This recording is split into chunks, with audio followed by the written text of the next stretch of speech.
dunes in Peru are quite tricky because the sand is so soft, so you end up with dunes on top of dunes where, you know, the sand in Namibia is quite coarse, so you get single plane dunes. But other than that, it's, you know, the wind blows them, same west coast side, so very similar in terms of the way they lie.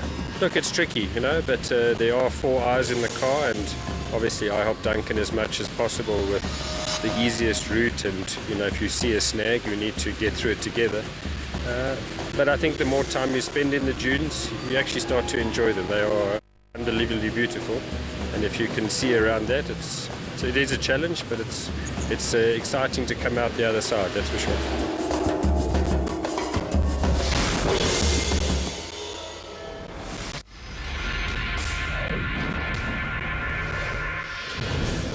Previously in the cars. Robbie Gordon's rally started badly, very badly.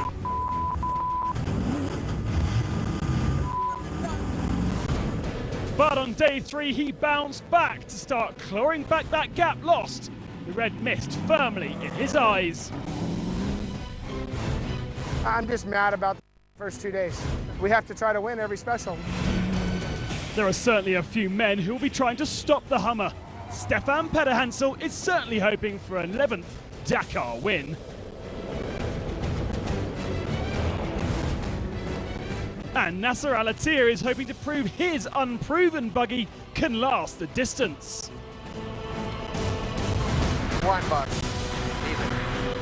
He did that yesterday with pace, Al-Attiyah winning stage 3. It's my dream to win Dakar again. We try, and we are here to enjoy and to show the people we can do it. But is the buggy reliable enough? And does the Mini have the pace?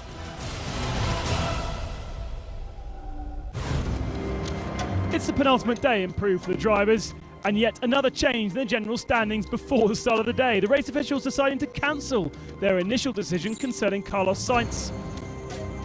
The Spaniard therefore drops down 42 minutes adrift. A great show and drama was to come on the day's special.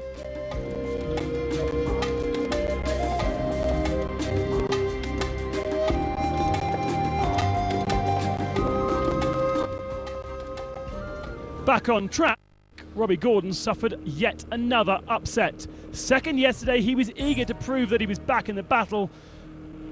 Angry and aggressive, probably too much.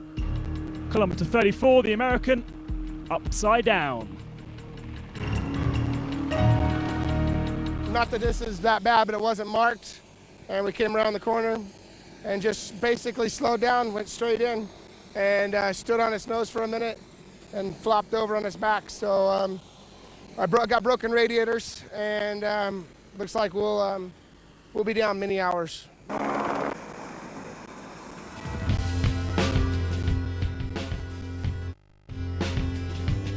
10th overall in the morning. Carlos Sainz was storming in the first part of the special, but after electrical problems yesterday, he's again suffered issues in his car.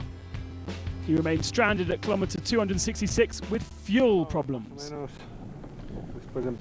Before the start of the special, there was a strong smell of gas. Then we damaged a part of the car and suffered a really big leak. We have to wait here for gasoline, I think. La conseguimos reparar, que había un tubo roto, pero luego ahora nos hemos quedado ya sin gasolina. Hemos perdido demasiado. Not a good day either for Lucio Alvarez. Third in the overall standings, he was forced to stop just 20 kilometres into the stage with damaged suspension.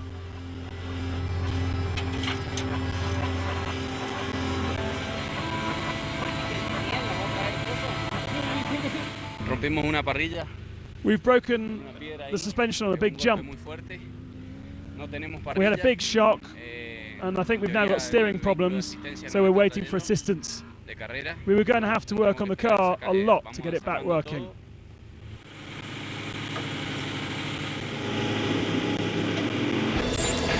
Like on the previous day, Leo Novitsky enjoyed a trouble-free stage.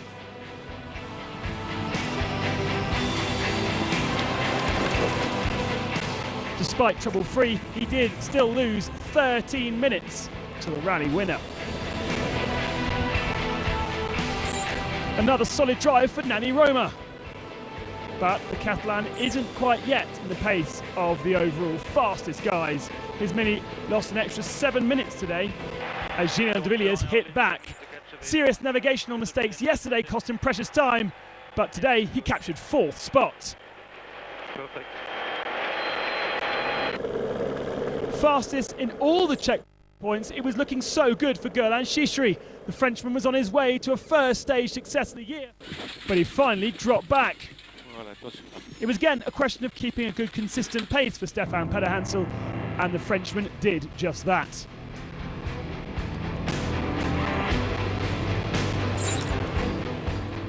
Not quite as fast as the two-wheel drive buggies on this type of terrain, Petter did keep his overall lead, finishing this special in 3rd position.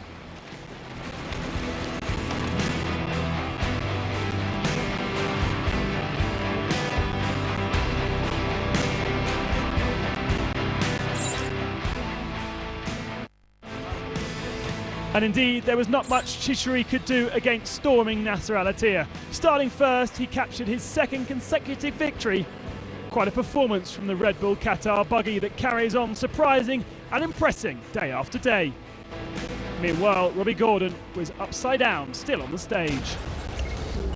Al-Attiyah then beating Chichery, Pederhansel just a minute down, de Villiers 4 and a bit minutes down, and Roma in 5th position. The overall standings, Pederhansel leading Al-Attiyah by just 5 minutes now. De Villiers half an hour back, with Nowitzki snapping at his heels, and Roma is there too.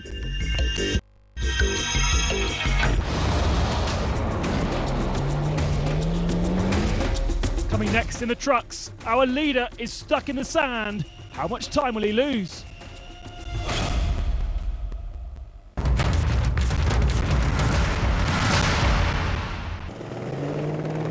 Stage 4 was a rough one for competitors on the Dakar. This spectacularly downhill portion heading towards the seashore, Bolivian Leonardo Martinez Salcido is forced to quit the Dakar after fracturing his pelvis. Same nightmare for Hanno van Berkijk on the rocky paths of Peru.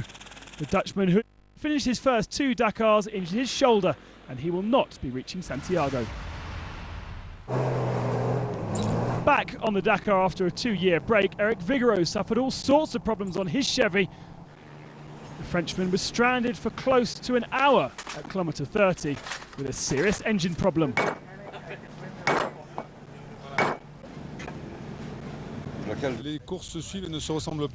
A race is like any other. We had a perfect Morocco rally with 0 problems, winning ahead of the Minis, and that's why we decided to come on the Dakar.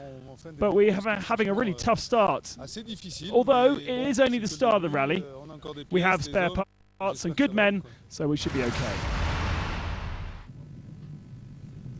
A lone cowboy stranded in the desert. Johnny Campbell did not enjoy stage 3. The American suffering problems on his brand new Honda. The bike was giving me some hesitation issue, and so I have some fuel problem, maybe fuel pump. And so now I just wait for one vehicle that has some spare parts. So I'm just relaxing now, waiting.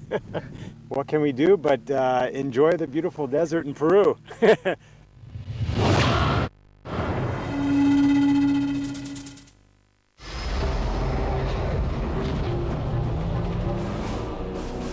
The special down south to Arequipa was to be eventful in the truck class.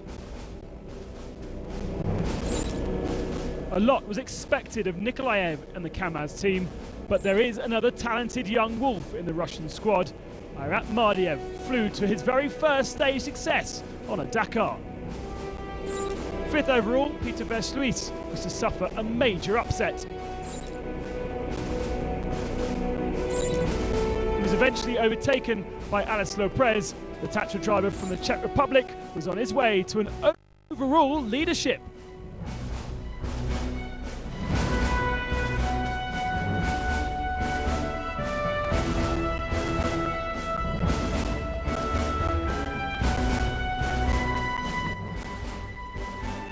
Meanwhile, Peter Versluis had to count on the helping hand of his Weckerman teammate Pascal de Beer.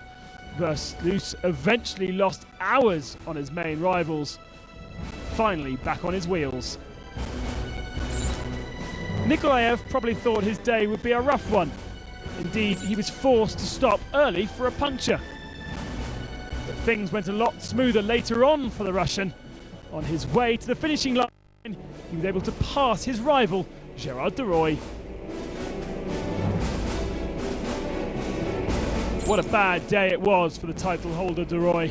The Dutchman first suffering 2 punctures before this crash stuck in the sand.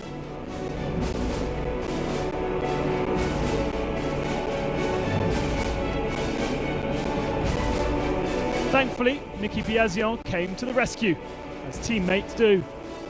De Roy made it to the finish line 26 minutes adrift, losing his overall leadership, but he's only 56 seconds behind Leprez.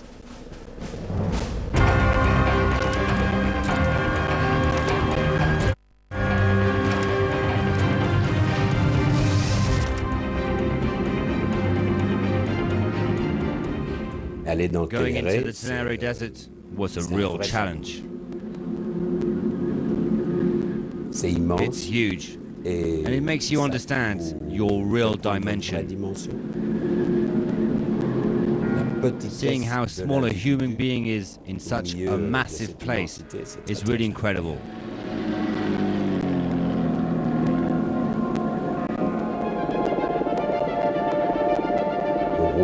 We were driving in the middle of a sandstorm, with very few signs to see.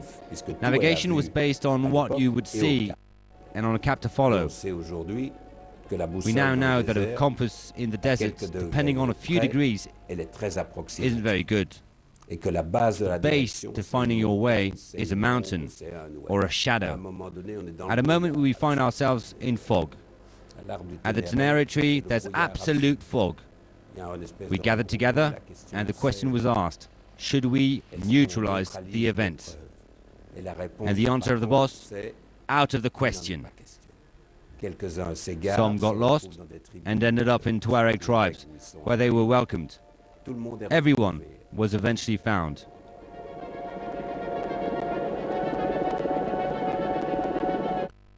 It also shows that you should never give up. During that stage, I was having engine problems, so I was far, far behind. We still managed to finish second of the stage. I thought we would finish 1 hour and a half behind everyone. That legendary stage remains in the memory of many. Some competitors made it to the bivouac in the early morning. Others walked for 72 hours in the desert before finally reaching Agadez.